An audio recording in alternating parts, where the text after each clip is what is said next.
కార్తీక పురాణం 4వ అధ్యాయం.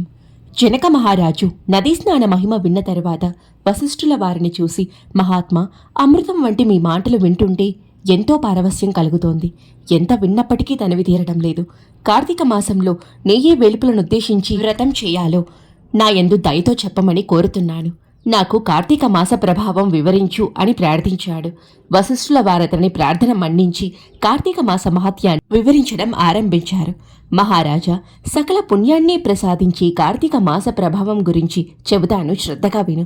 ఈ చరిత్రను వినుట వలన సకల కలుషాలు కరిగిపోతాయి, సకల పుణ్యాలు ప్రాప్తిస్తాయి.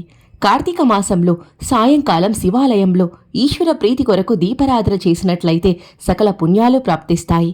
గోపుర ద్వారంపున కాని లింగాంగ్రమున కాని ఆవునేతితో దీపారాధన చేసిన వారు పుణ్యాల రాశియు, అన్ని ధర్మాలు తెలిసిన వారును ధర్మాత్ములను అవుతారు. ఆవు నెయ్యిని ఉపయోగించే శక్తి లేనివారు తిలతైలం అంటే నువ్వుల నూనెతో కాని, తదుపు విప్ప నూనెతో కాని, నారింజ నూనెతో కాని ఈశ్వరునకు దీపారాధన చేయవచ్చు. వీటిలో ఏదీ దొరకనప్పుడు ఆఖరికి ఆముదంతోనైనా దీపారాధన చేయవచ్చు. కేవలం పుణ్యం కొరకు కాని, ఏదైనా ఫలాన్ని ఆశించి గాని, ఆర్భాటం కోసం కాని, పేరు ప్రఖ్యాతలకు కొరకు గాని, ఏ విధంగానైనా సరే తెలిసి చేసినా తెలియక చేసినా దీపారాధన మహత్యం పొందగలుగుతారు. దీనికి చక్కని ఇతిహాసం ఉంది, చెబుతాను విను. పూర్వకాలంలో పాంచాల దేశాన్ని పరిపాలించి ఒక మహారాజు అష్టభోగాలు అనుభవిస్తున్నాడు. సంపదలో కుబేరునికి మించిపోయాడు. అతనికి భోగ భాగ్యాలున్నప్పటికీ సంతానం లేకపోవడం వల్ల మనశ్శాంతి లేకపోయింది.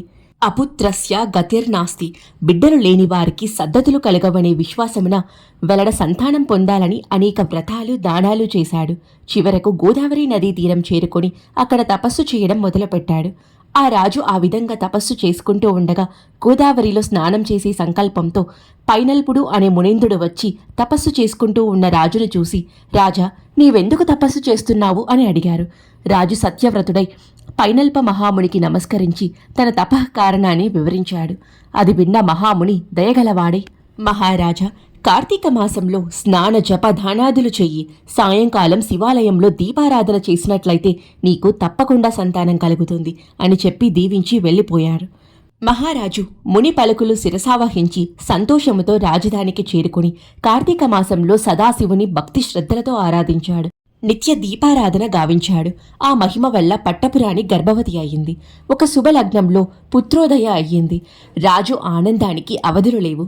ఆ శుభ సందర్భంలో బ్రాహ్మణులకు వస్త్ర మర్యాదలు, రత్నభూషణాదులను సమర్పించి సంతృష్టిపరచారు. వారి అనుమతితో తన బిడ్డకు శత్రుజిత్త అని నామకరణం చేయించాడు. శత్రుజిత్తు శుక్లపక్ష చంద్రుడి వలె దినదినాభివృద్ధి పొందుతూ రూపలావణ్యాలు గల సూర్యుడయ్యాడు. యుక్త వయసు వచ్చిన తరువాత ధనమదంతో వారాంగణలోనుడయ్యాడు. గురువుల్ని ద్విజుల్ని ద్వేషించేవాడయ్యాడు.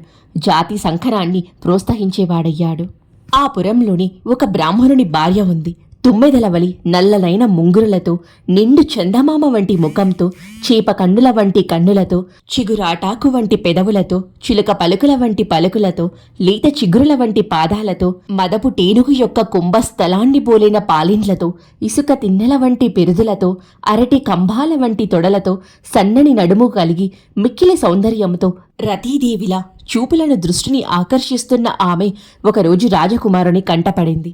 ఆమె రూప సౌందర్యానికి ముగ్ధుడయ్యాడు. ఆమెను పొందుకోరాడు. ఆమెను సమీపించి తన కోరిక చెప్పాడు. ఆమె కూడా రాజకుమారుని అందచందాలకు ఆశ్చర్యపోయింది. అతని కోరిక కాదనలేకపోయింది. ఇరువురు ఒక సంకేత స్థలానికి ఏర్పరచుకున్నారు.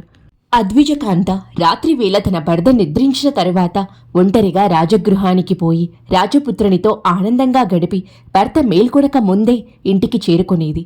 ఈ విధంగా కొంతకాలం జరిగింది. ఆ అభిసారిక విషయం నలుగురికి తెలిసింది. ఆమె ప్రవర్తనను భర్త కూడా అనుమానించసాగాడు. ఆమె చేస్తున్న పనిని గమనించదలచాడు. ఏ విధముగానైనా ఆమెను యమపురికి పంపించుటే సరియైన మార్గమని నిశ్చయానికి వచ్చాడు. సమయం కోసం నిరీక్షిస్తున్నాడు. భర్త గమనించాడని కొంత జాగ్రత్త పడింది. ఇంతలో కార్తీక పౌర్ణిమ వచ్చింది. ఆ రోజున అద్విజకాంత శివాలయంలో దీపారాధన చెయ్యాలని వెళ్ళింది. అదే సమయానికి రాజకుమారుడు శివాలయంలోకి వచ్చాడు. ఇద్దరి కండ్లు కలిశాయి. కామానికి నియమం ఉండదు. వాళ్ళిద్దరూ ఆ గుడిలోనే తమ కోరిక తీర్చుకోవాలనుకున్నారు.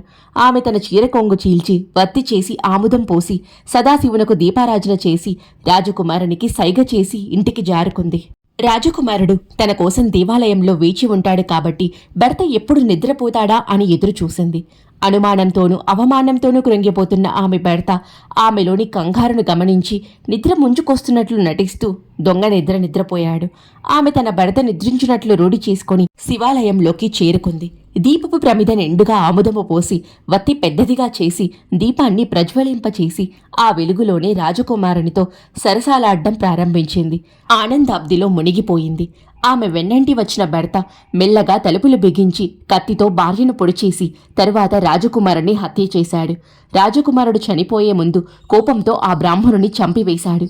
ఈ విధంగా ముగ్గురు ఒకేమారు కార్తీక పౌర్ణమి సోమవారం నాడు చనిపోయారు. ప్రాణాలు తీసుకుని పోవడానికి యమలోకం నుండి యమభటులు పాసాయుధాలు పట్టుకొని వచ్చారు. శివలోకం నుండి శివకింకరులు కూడా వచ్చారు. శివదూతలు రాజకుమారుణ్ణి బ్రాహ్మణుని భార్యను విమానం మీద కైలాసం తీసుకొని పోయారు. భీకరాకారులైన యమభటులు బ్రాహ్మణుని కాళ్ళు చేతులు కట్టి యమలోకమునకు ఈడ్చుకొని పోతున్నారు.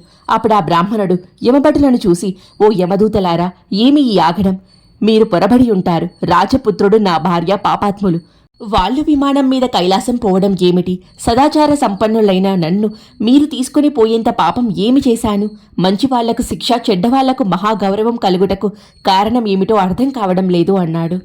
యమదూతలు చిరునవ్వులు నవ్వుకుంటూ ఆ బ్రాహ్మణుని జీవితో, బ్రాహ్మణోత్తమ, నీ ఇల్లాలు దురాచార పారాయణ అయినప్పటికీ, మోసం కలది అయినప్పటికీ తన చీర కొంగుతో వత్తి చేసి దీపారాధన చేసింది. ఆ రాజకుమారుడు పరధరాభిలాష చిత్తముతో కూడిన వాడైనప్పటికీ నూనెను పాత్రలో పోశాడు. కార్తీక తైల ప్రభావం వల్ల వాళ్ళిద్దరి యొక్క పాపాలు నశించిపోయాయి. కార్తీక సోమవారం అజ్ఞానంతోనైనా దీపారాధన చేయువాడు యోగీంద్రుడవుతాడు అన్నారు. శివలోకం పోతూ ఉన్న రాజకుమారుడు వారి సంభాషణ విని జాలిపడి కార్తీక సోమవారమున తాను పెట్టిన దీప పాత్రను ప్రభావం ఆ బ్రాహ్మణునకు ఇచ్చాడు. దానివల్ల ఆ బ్రాహ్మణుడు యమపాశాన్నుంచి తప్పించుకొని దివ్య విమానారూఢుడై కైలాసానికి చేరుకున్నాడు. అందువల్ల కార్తీక మాసంలో తప్పనిసరిగా దీపారాధన చేయాలి. ఆ విధంగా చేయని వారు రవ్రము అని నరకం పొందుతారు.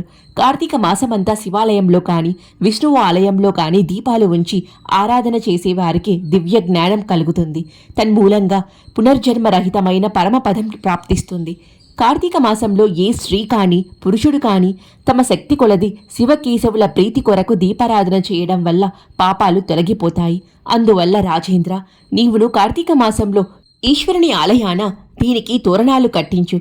నీకు అన్ని పాపాలు హరించుటయే కాక ముక్తి కూడా కలుగుతుందని వశిష్ఠుల వారు జనక మహారాజుకు వివరించారు.